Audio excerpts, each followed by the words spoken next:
Hey, what's up once again? I do tend to record these videos all at once, so um, I don't even know where I was gonna go there. It's almost noon and I'm tired. That's pretty bad. So I'm playing against frogs. Um, Flip-flop frog. That's pretty nasty now that I'm looking at it. Um, because because normally with Ghostricks I'm like, okay, I'll just flip my opponent's stuff face down.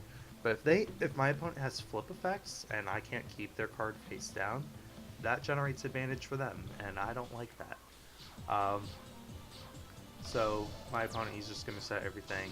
I drew into the bait doll, so I'm gonna hit his trap card, and my opponent draws into obelisk. I didn't I know frogs are good for spamming the field for big plays like that. Um, he main decks 2 obelisks. Well, he does have the Mounded the Bound Creator, so if that gets yeah, that's one of the things that I never understood. People play Mounded the Bound Creator for stuff like Malefics and any other um, like level 10 higher monster based decks, but they don't bother to put the like at least one god card in. Like, it's a free god card added to your hand. Though I guess that's not too good of an effect, but yeah, it's in a deck like frogs where you basically tribute everything. It's like, you know, so that really hurt. That flip flop frog is he's gonna add both my monsters back to my hand. Tribute for obelisk, generate all the field advantage, make Gachi Gachi, and attack me for more than half my life points to the face. At this point, I'm just like, oh snap. Um, so I'm gonna MC the one back row, and thank God I did, because creature swap would have been game for me. Why he didn't keep that in his hand, I don't know. Um, I guess he wanted it to be a buff, but yeah, that creature swap, like that.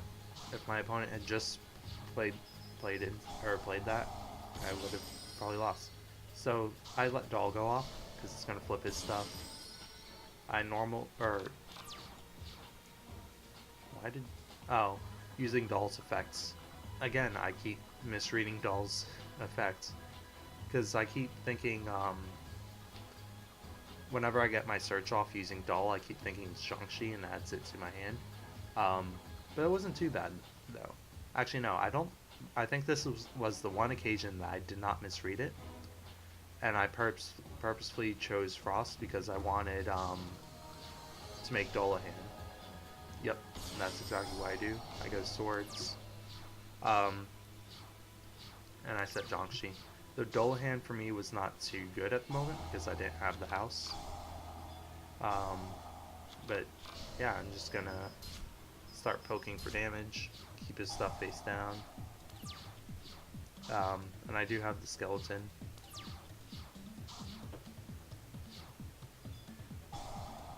Yeah, I just keep adding frost to my hand because I realized if my opponent, um, yeah, I was like, oh, I'm just gonna keep adding frost to hand because if my opponent gets obelisk, well, I'm pretty much done. I meant to view. But then I realized, oh wait, I have Zhangxi. I can just search out another level 3 make value card and pop obelisk. And at that point, it's pretty much game for my opponent. Um, like he can go ahead, make all the cards he wants, and I believe yeah, like at this point, my opponent just quit. Um, like I go alley card, pop his last card, and attack for game. Um, yeah, it's interesting, like actually seeing people play god cards because you think, oh my god, it's a god card. How am I supposed to get around that? But they're not as good um, as every everyone makes them out to be. Those Slifer's effects is pretty nasty. Slifer would wreck my day because of that effect where anything under 2,000 gets destroyed. Um, unless I have Swords of Concealing, flip Slifer face down. Um, but yeah, like, Mound of the Bound Creator gets nasty too. If you don't destroy that right away, you can't even begin to target everything else. Um, but yeah, I thought this was just a bit interesting, showing off more my opponent's frog deck, I suppose. But yeah, hope you all enjoyed. Until next time.